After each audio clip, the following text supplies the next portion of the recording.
Kalian remaja SMA atau kuliah? Dari kalian, pasti kalian pengen hangout, nongkrong-nongkrong, ataupun ikut kegiatan yang bermanfaat seperti seminar, UKM, dan lain-lain. Yang hal itu bisa meningkatkan pengetahuan kalian secara fisik maupun mental, baik secara langsung maupun tidak langsung. Tapi masih nggak bisa karena masih ada corona. Sudah 1 tahun lebih kita mengalami hal ini. Banyak dampak yang ditimbulkan dari berbagai aspek akibat dari kondisi ini, seperti ekonomi, pendidikan, dan lain-lain. Contohnya, anjloknya ekonomi, kurangnya kualitas remaja masa kini, dan makin luas penyebaran informasi yang itu akan menyebabkan hoaks dan konspirasi. Kualitas remaja masa kini ditentukan salah satunya adalah seberapa keinginan dan realisasinya untuk menggerakkan partisipasi remaja yang bermakna. Partisipasi.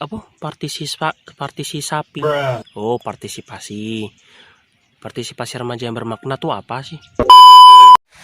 Seperti yang kita ketahui sekarang ini, 2 hal yang masih berpengaruh sampai sekarang yaitu critical thinking dan public speaking. Yang pertama, 2 hal ini kalau digabung jadi satu akan menghasilkan tindakan yang besar dan berani, terutama kaitannya dengan berpendapat. Kedua, 2 hal ini masih nyambung loh sama tindak lanjut yang akan dilakukan nantinya, yaitu problem solving, berisi solusi-solusi yang dinyatakan secara penuh pada berbagai kesempatan dan situasi. Hal ini bisa berdampak positif loh bagi masyarakat sekitar.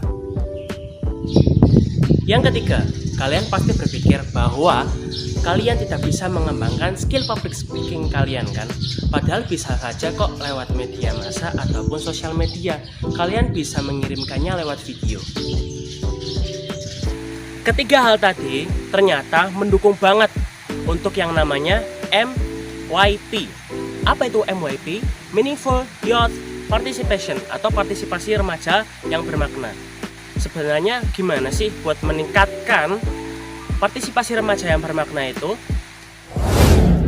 Berikut 5 tips dari saya untuk saya sendiri dan bagi kalian para remaja untuk lebih menggalakkan partisipasi remaja yang bermakna. Di antaranya, pertama, mengembangkan kemampuan literasi.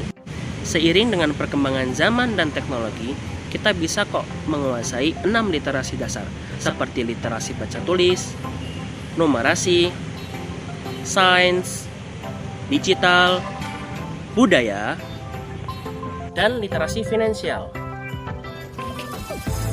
Untuk memberikan pengetahuan dan wawasan secara luas dan menyaring informasi serta menghindari informasi hoax seperti ini nih. Kedua, memberanikan diri untuk bertanya dan mengemukakan pendapat. Dalam kondisi seperti ini, kita bisa sekali untuk memberanikan diri kita bertanya dan mengemukakan pendapat saat kegiatan belajar mengajar online ataupun saat rapat organisasi.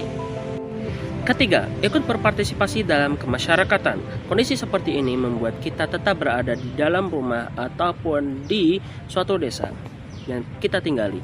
Nah, kita bisa memanfaatkan kesempatan ini untuk membantu masyarakat sekitar. Seperti yang saya lakukan sekarang ini, saya sekarang berada di rumah baca Sampun Maus. Keempat, komitmen dengan orang tua. Dengan kondisi seperti ini, ada yang di rumah, ada juga yang masih jauh dari keluarga karena masih mengemban tugas. Jadi, kalian bisa komunikasikan mengenai meaningful youth participation. Kalau di rumah kan tinggal omong-omongan aja di rumah. Tapi kalau misalkan jauh gitu, kalian bisa lewat HP ataupun dari sosial media seperti WA dan lain-lain. Seperti aku ini.